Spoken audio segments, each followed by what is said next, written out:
Hello dear friends, രാജക്കാടൻ രുചികൾ എന്ന ചാനലിലേക്ക് എല്ലാവർക്കും സ്വാഗതം. ഇന്നത്തെ നമ്മുടെ റെസിപ്പി സദ്യ സ്പെഷ്യൽ പുളിയിഞ്ചിയാണ്. വീഡിയോയിലോട്ട് പോയാലോ? ആദ്യം ഒരു മൺചട്ടി എടുത്ത് അടുപ്പത്ത് വയ്ക്കുക. ചട്ടി നന്നായിട്ട് ചൂടായിട്ട് വന്നിട്ടുണ്ട്. അതിലോട്ട് വെളിച്ചെണ്ണ ആവശ്യത്തിന് ഒഴിച്ചു കൊടുക്കുക. എണ്ണ നന്നായിട്ട് ചൂടായിട്ട് വന്നിട്ടുണ്ട്. അതിലേക്ക് കടുക് ഇട്ട് കൊടുക്കുക. കടുക് പൊട്ടി വന്നതിന് ശേഷം 10 ചെറിയുള്ളി അരിഞ്ഞത് ഇട്ട് കൊടുക്കുക. ചെറിയുള്ളി നന്നായിട്ട് വാടി വരുമ്പോൾ 5 പച്ചമുളക് അരിഞ്ഞത് ഇട്ട് കൊടുക്കാം. ഇനി നന്നായിട്ട് ഇളക്കി കൊടുക്കുക. അല്പം കൂടി വെളിച്ചെണ്ണ ഒഴിച്ചു കൊടുക്കുക. ഇനി നന്നായിട്ട് ഇളക്കി 5 വറ്റൽമുളക് കൂടി ഇട്ട് കൊടുക്കുക.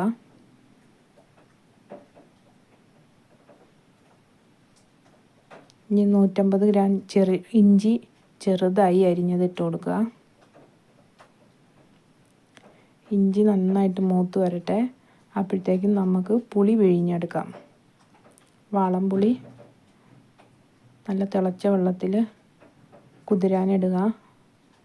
അതിന് ശേഷം അത് പിഴിഞ്ഞ് അരിച്ചെടുക്കുക. ഇപ്പോൾ ഇവിടെ വാളംപുളി നന്നായിട്ട് അരിച്ചെടുത്തിട്ടുണ്ട്. അത് നമുക്ക് കറിയിലോട്ട് ഒഴിച്ചു കൊടുക്കുക.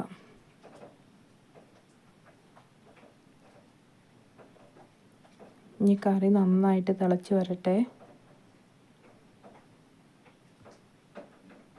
ഇപ്പോൾ കറി നന്നായിട്ട് തിളച്ച് വന്നിട്ടുണ്ട്. അതിലോട്ട് 1 സ്പൂൺ മുളക് പൊടി ഇട്ട് കൊടുക്കുക. 1/2 ടീസ്പൂൺ മഞ്ഞൾപ്പൊടി ഇട്ട് കൊടുക്കുക. ഉലുവ നന്നായിട്ട് വറുത്ത് പൊടിച്ചത് ഇട്ട് കൊടുക്കുക. 1/2 ടീസ്പൂൺ കായപ്പൊടി ഇട്ട് കൊടുക്കുക. അല്പം കറിവേപ്പില ഇട്ട് കൊടുക്കുക.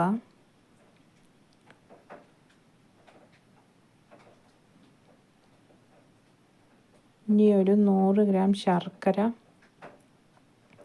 പാനിയാക്കി അരിച്ചെടുക്കുക.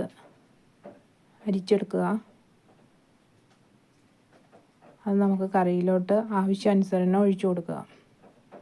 ഈ സമയത്ത് നമുക്ക് ഉപ്പും പുളിയും എരിവൊക്കെ നോക്കാവേ. അപ്പോൾ നന്നായിട്ട് കറി കുറുകി വന്നിട്ടുണ്ട്. വീഡിയോ ഇഷ്ടമായ എല്ലാവരും ലൈക്ക് ചെയ്യുക, ഷെയർ ചെയ്യുക, സബ്സ്ക്രൈബ് ചെയ്യുക. Thank you for watching.